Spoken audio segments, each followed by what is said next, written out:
کې هندوستان او افغانستان او اسرائیل د دې درې واړو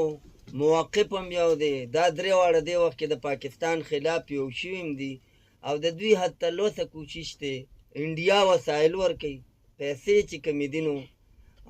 څه ته چې هغه خلک سهولتکار وي که نه. انډیا او اسرائیل دې وخت کې د افغانستان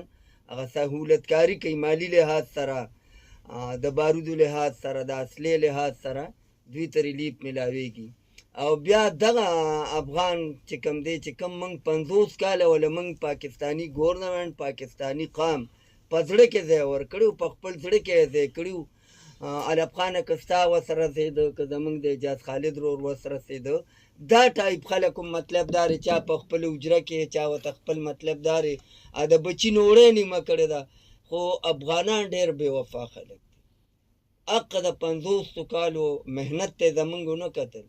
جدوجهد ته زموږ ونه کتل هغه اخلاص ته زموږ ونه کتل. که ستا په بار ملکونو کې چې کوم ناست دي په خصوصا په یورپي کنټري کې یا په نورو ممالکو کې ته د افغانانو رویه وینې ستا د پاکستان د جنډې کومه بې حرمتي کېږي د قائد اعظم د فکچر کومه بې حرمتي کېږي زموږ اسټابلیشمنټ پسې دغه افغانان چې کومې دي کومې خبرې کوي خدیخ اوس چې کوم حکومت دی علب خانه د افغانستان سرزمین زما خلاف استعمالیږي. د افغانستان چې کوم دغه په بلوچستان کې چې کوم بیلر بلوچستان لیبریشن آرمی هغوی ته ټول فیسیلیټي چې کوم دي نو د افغانستان په ذریعه او سهولتکار خو ما راته وویل چې انډیا را نو ته ما ته ووایه چې چینج نه رژیم چینج نه کوې ورسره هسې خو اوس مطلب دا خبره د فتنة الهندوستان او د فتنة هوار چې خبره چې تو ګورې نو په هغې کې مرکزي رول دی د افغانستان ځکه چې استعمالیږي دی په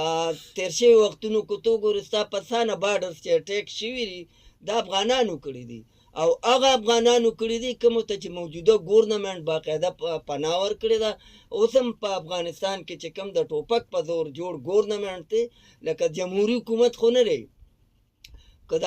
عوامو خبره کوي نو عام عوام خو هلته غږ نشي کولی په افغانستان کې هلته خو مطلب دا د جبر حکومت دی که سخته خبره کوي سټ ته نه وایي کوړې درکوي دورې درکوي. غوثوبان صاحب 15 کاله پوره شو دغه ټیم کې تحریک انصاف حکومت او دوی وی چیرې افغانستان چې کوم دی د غلامۍ زنځیرونه چې کوم دی هغه او مات کړل هغه بیانیه ته څنګه ګوري او نن چې دا کم حال روان دی نو دې ته څنګه ګوري؟ علب خان مهدي کې به ته د اسټابلیشمنټ کردار ته هم ګورې هغه وخت کې چې کوم اسټابلیشمنټ او عمران خان چې وزیر اعظم و نو هغه جرنل باجوا او جرنل فیض و په هغه وخت کې خو ستا دې خلکو سره مطلب دارې معاهده شوې را ستا مطلب دارې چې ایمل ولی خان د عوامي نشنل ګوند مرکزي مصر په دې عدالت ته هم تللی و یو معاهده وشوه چې په هغې کې مطلب دارې هغه د 40,000 کسانو کومه خبره چې کېږي کم خلک چې ته ورته لارې کولاو شو یو خلک واپس د افغانستان نه مغه خلک کم چې ټیرریست وو او واپس راوړېدل او دغه ملکن ریجن کې او په ډیای خان او مختلف ډسټرکټ داسې کم چې دا جنوبي ضلع سره تعلق لري په هغې کې دیره شو که ستا په خیال کې راځي نو په دې باندې په هغه وخت مطلب دا د هغه وخت ګورنمنټ کې په اسمبلی کې د اپوزیشن ګوندونو ډېر سخت تنقیدونه کړي بلکې سردار حسین بابک خو دې پورې تللی و چې سی ایم ته او سپیکر ته مخاطب و چې وایي ستا امپیګان ستا منسټران دې خلکو له بتې ورکوي نور خلک دې پې تباه او برباد کړل. نو علب خانه په هغې خبره کې وزن و په هغې وخت کې د اسټابلیشمنټ بېله پالیسي وه د حکومت بېله پالیسي وه. موجوده وخت کې چې کم جرنیل راغلی دی چې په دې وخت کې سی او ډي م دی هغه په دې وخت کې مارشل د چیف د آرمی سټاف هم دی هغه په دې وخت کې چې کوم دی فیلډ مارشل هم دی نو دا یو خبره به ډېر په دغه کې موږ له یو جرنیل هم څه نه راکوي تیر شوي جرنیلان کو ګورې څه پکې وفات دي لکه مشرف خدای دې وبخي جرنل ضیا خدای دې وبخي ایوب خان خدای دې وبخي